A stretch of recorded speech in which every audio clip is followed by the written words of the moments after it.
मित्रों, काल सर्प दोष का नाम सुनते ही एक सिरहन सी, एक डर सा मन में बैठ जाता है। मेरे इतने सालों के ज्योतिषीय अनुभव में मैं पाता हूं कि बहुत करीबी दोस्त भी जब मुझसे काल सर्प दोष की बात करते हैं तो बड़े ही सहमे हुए और बड़े ही डरे हुए शब्दों में वो अपनी बात को व्यक्त करते हैं।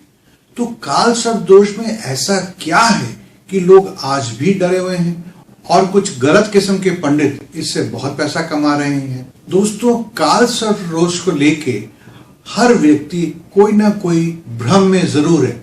ये क्या है, इसका क्या निवारण है, क्या ये शुभ है, क्या ये अशुभ है, आज हम इस वीडियो में इसकी चर्चा करेंगे। दोस्तों, काल सर्प योग क्या है, ये क्यों है, ये अभी आया है या पहले से आया, इसके क्या कष्ट हो सकते हैं, इस सब के बारे में मैं आज आपसे विस्तार में चर्चा करूंगा। इसलिए इस वीडियो को अंत तक देख लीजिएगा। और इससे पहले मैं आपको अपना परिचय करवा दूं। जी हाँ, मैं हूं आपका एस्ट्रोलॉजर संदीप कटारिया। और अगर आपने अभी तक इस चैनल को सब्सक्राइब नहीं किया है तो इसे जरूर कर लें, ताकि हमारे द्वारा बड़ी ही मेहनत और लगन से बनाए हुए वीडियोस जिसमें अच्छी अच्छी जानकारी होती है आप तक जल्द से जल्द पहुंच सके।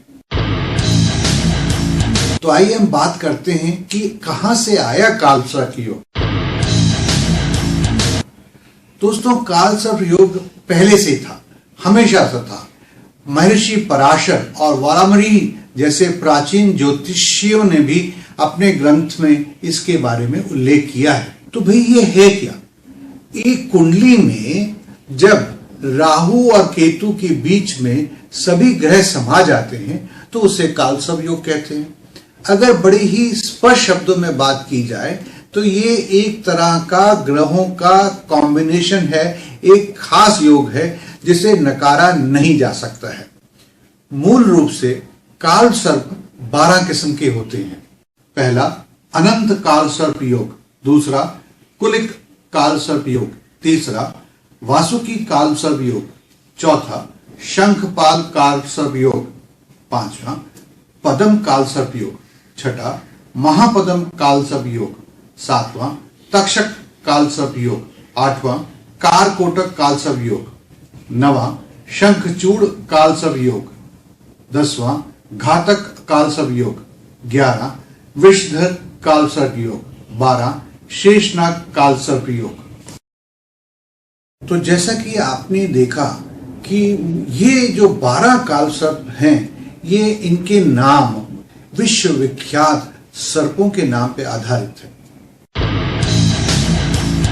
ऐसा कहा जाता है कि काल सर्प योग एक ऐसा योग है जो जातक के पूर्व जन्म के जघन्य अपराध के फलस्वरूप या किसी शाप के दंड के फलस्वरूप उसकी कुंडली में दिख रहा है, प्रतिबंधित है, रिफ्लेक्टेड है।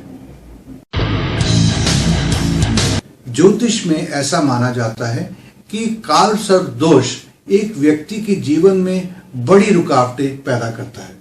इस योग के कारण बड़ी बाधाएं आती हैं। इस दोष से पीड़ित व्यक्ति के जीवन में कई बार उतार और चढ़ाव आते हैं। जातक महत्वाकांक्षी यानी कि एम्बिशियस होते हुए भी पूर्ण सफलता पाने से वंचित रह जाता है। व्यवहारिक रूप से यानी कि प्रैक्टिकल रूप से वह व्यक्ति पीड़ित, कोई ना कोई शारीरिक कष्ट उसको हमेशा होता है। और ऐसा भी मानते हैं कि संतान का कष्ट भी उसे होता है। या तो संतान होती नहीं है या होती है तो दुर्बल व रोगी होती है। कई लोगों में ऐसा देखा गया है कि उन्हें रोटी रोजी का जुगाड़ भी बड़ी मुश्किल से हो पाता है। और अगर कुछ लोग बड़े ही धनी परिवार में पैदा होते हैं, इसके बावजूद भी कोई ना कोई अप्रत्याशित रूप से परेशानी आके उन्हें आर्थिक क्षति दे देती है।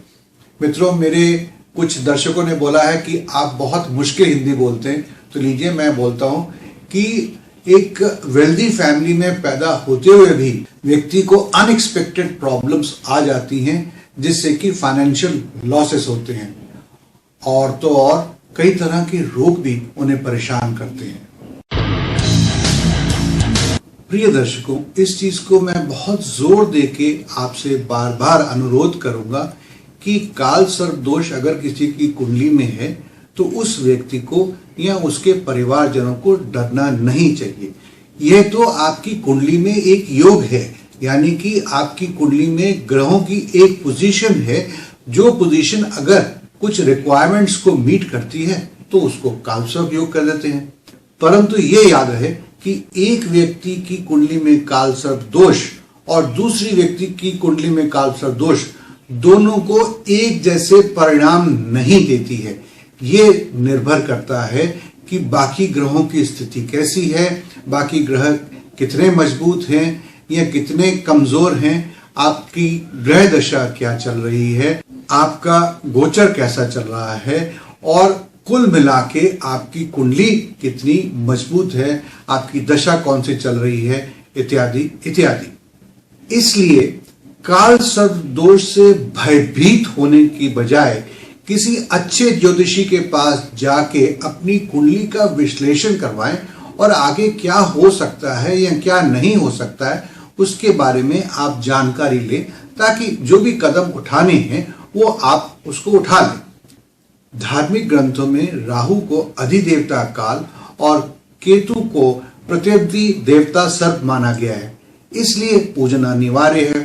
तो आइए अब हम बात करते हैं कि काल सर्प दोष का क्या निवारण है या इसको कैसे शांत किया जा सकता है। काल सर्प दोष के निवारण हेतु या शांति के लिए, जिससे आपको सुखद परिणाम मिलने लगे, अनेक विद्वानों ने अपने मतों के अनुसार अनेक उपाय बताए हैं।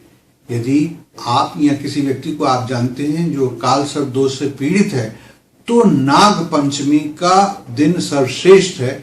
यह दिन आपको पीड़ा से मुक्त करवा सकता है। आप अपने किसी योग्य पंडित जी से सलाह कर लीजिए। पर यहाँ पे मैं आपको कुछ और छोटे छोटे अनुकूल उपाय भी बता रहा हूँ। नित्य प्रति भगवान शिव के परिवार का पूजन करें, इससे सभी काम आसान होते चले जाएंगे। जो विद्यार्थी हैं, स्टूडेंट्स हैं, वो सरस्वती जी के बीज मंत्रों का 1 वर्ष तक जाप करें और विधिवत उपासना करें। शुभ मुहूर्त में बहते पानी में कोयला 3 बार प्रवाहित करें। हनुमान चालीसा का 108 बार पाठ करें। मित्रों, महामृत्युंजय मंत्र का जाप करने से भी अनंत काल सर्प दोष शांत हो जाता है। घर में मोर का पंख रखें, पर देख लीजिएगा कि कहीं वाइल्ड लाइफ का कोई रूल तो नहीं नया आ गया है। 1.25 महीने तक जौ के दाने पक्षियों को खिलाएं और प्रत्येक शनिवार चींटियों को शक्कर मिश्रित सत्तू उनके बिलों में डालें। तो मित्रों, मैं आशा करता हूं कि अब आपको काल सर्प दोष के बारे में कुछ बेहतर जानकारी हो गई होगी और कुछ भय, कुछ डर मन से निकल गया होगा। मित्रों, हमें आपके सुझावों का इंतजार रहेगा। नीचे दिए गए कमेंट बॉक्स का इस्तेमाल करें और हमें अपनी सुझाव जरूर दीजिएगा। मित्रों, अगर आपको ये वीडियो पसंद आया है तो इसे जरूर लाइक कीजिएगा और इसे शेयर भी करिएगा, व्हाट्सएप भी करिएगा और हमारे चैनल को सब्सक्राइब करना बिल्कुल नहीं भूलिएगा। अगर आप हमसे परामर्श करना चाहते हैं तो आपको अपॉइंटमेंट लेनी होगी। हमें फोन करके आप हमारे ऑफिस से अपॉइंटमेंट ले सकते हैं। इसके साथ ही साथ हमारी वेबसाइट्स को भी जरूर देखें। इस वीडियो को देखने के लिए आपका बहुत बहुत धन्यवाद।